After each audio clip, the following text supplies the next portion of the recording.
जांभळे मला इकडे. काय काय काय झालं? अहो का केलं तुम्ही असं? मी काही केलं नाही. मला हे रजिस्टरमध्ये एंट्रीज भरत होतो मी. तुम्हाला विचारल्याशिवाय मी काही करेन का सांगा बरं? अहो मल्लिका कशी गेली इथून? तिला जाऊ कसं दिलं तुम्ही? आता काय रिक्षाशिवाय सुद्धा मी चालत जाईन म्हटल्यानंतर त्यांना कसं काय अडवणार ना? नाही म्हणजे मी त्यांचा हात धरून त्यांना थांबवणार होतो, पण सभ्यतेची पातळी ओलांडल्यासारखं झालं असतं ना. शेवटी मी लोटांगण घालून तिला काय करताय? लोटांगण घालून थांबवणार होतो, पण एखादा कस्टमर आला असता तर रामाश्रयाची पातळी खाली आली असती ना. अहो बास आणि बास जांभळे. तिसरा पर्याय मी शोधत होतो, पण तो मला सापडला नाही, सुचला नाही. आणि तो सुचला ना की मग मी पुढच्या वेळेला बास बास पुरे पुरे. कुठे थांबायचं कळत नाही का तुम्हाला? अहो मी तुम्हाला सांगितलं होतं की नाही, मल्लिका जर इकडनं गेली तर ती परत येणार नाही. अहो जांभळे, आता मल्लिका परत नाही ना आली तर मग रामाश्रय गेलं, आपल्या हातातून कायमचं जाईल. मालक, अहो काय बोलताव काय तुम्ही? नाही म्हणजे त्या येण्याचा आणि रामाश्रय हातातून जाण्याचा काय संबंध? अरे मल्लिका छान छान बदल नाही का सुचवते रामाश्रयासाठी? ते बदल कसे होणार आता? हा? आपण हे रामाश्रयावरचं कर्ज कसं फेडणार? पण मालक, असं काय झालंय की तुम्हाला वाटते ती परत येणार नाही? ते कारण मी नाही सांगू शकत, आणि मी नाही सांगितलं म्हणून का तुम्ही तिला थांबवणार नाही आहेत का? मालक, हो तुम्ही एवढे चिडू नका. हो ना, हवेत उष्णता वाढली हो बाहेर, आणि ती जर का डोक्यात गेली ना तर ब्रेन हॅमरेज होऊन यांना कुणीतरी प्लीज शांत बसायला सांगाल? जमले ना. इथे मल्लिका निघून गेली, ती माझा फोन उचलत नाहीये, मला काय करायचं कळत नाही आता. मालक, तुम्ही शांत राहा बघू. माझ्यावर सोडा सगळं. मला देसाईंचं घर माहितीये, मी तिला घेऊन येतो. ठीक आहे.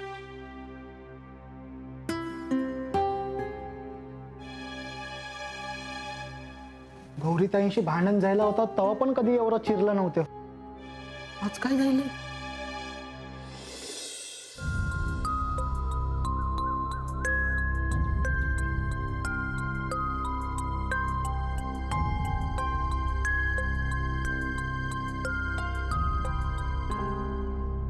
काय चाललंय? तुला फोन करत होतो मी. इतके वेळा कट केला, हिंट कळत नाही? नाही हिंट कळली मला, पण तू परत येणार नाहीस अशी भीती वाटत होती म्हणून मी तुला फोन करत होतो. येणारच नव्हतं. पण तरी आलीस. तुझ्यासाठी नाही आले, मग? रामाश्रयासाठी. अच्छा, म्हणजे आज तू रामाश्रयासाठी आली आहेस, पण उद्या अशीच माझ्यासाठी सुद्धा येशील? डॅडाने सांगितलं म्हणून आली मी इकडे. म्हणजे डॅडना तू सगळं सांगितलंस?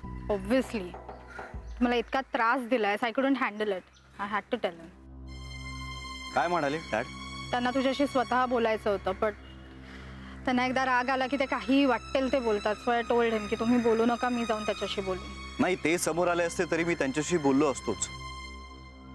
मी त्यांना सांगितलं असतं की मला खरंच मल्लिकाशी लग्न करायचं आहे, पण त्याआधी मला तुझा होकार हवा आहे. सो तुला कधीही मिळणार नाही. डॅडचं पण हेच म्हणणं आहे का? हो. पण तरी तुला त्यांनी इथे पाठवलं? ते म्हणाले पर्सनल मॅटर्समुळे रामाश्रयाचं नुकसान होता कामा नये. काय आडवडीक चाली, जरा थोडं धीर धरा ना मग तुमचं.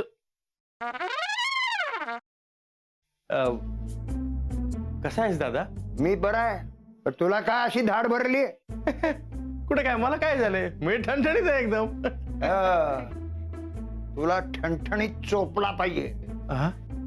साखरपुड्याची तारीख माझ्या या जन्मात तरी ठरणार आहे का नाही?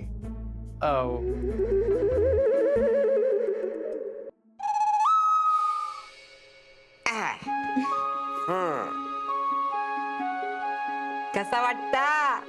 आम्हाला छानच वाटतंय, पण आम्ही साडीत कशा वाटतोय हे महत्वाचं. ऍक्च्युली आजी बऱ्या दिसतोय ना आम्ही? बऱ्या दिसतो? अगो नक्षत्र आणि दिसतास दोघं. खरंच?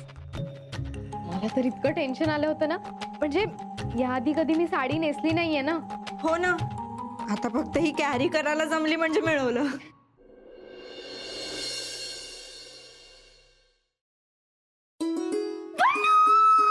पल्लू पल्लू पल्लू, तू तू बिलीव्ह पण नाही करणार माझ्या आयुष्यात थोड्या वेळाने काय घडलं ते.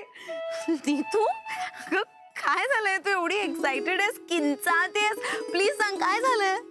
पल्लू म्हणजे मला ना खरंच विश्वासच बसत नाही की खरंच माझ्या आयुष्यात हे घडतंय का मी स्वप्नात आहे. नीतू प्लीज, अगं मला कळेल अशा भाषेत सांग प्लीज, लवकर. I am also getting excited. Please sit down. तर तुमच्या एक्झॉटिक डेट करता आम्ही हे टेबल फायनल केलंय. वाव अभया, हे टेबल नको. का? हे खूप मोठं होतं यार, म्हणजे नाही असं दे ना, मोठं प्रशस्त एकदम. हा तसं नाही रे, असं छोटं पाहिजे, कॉम्पॅक्ट. यार प्रत्येक गोष्टीचं एक्झाम्पल द्यायला लागते. हे बघ, हा असा हात घेतला, केवढं लांब होतोय, केवढं लांब होतोय. ते जरा असं इथे. ओके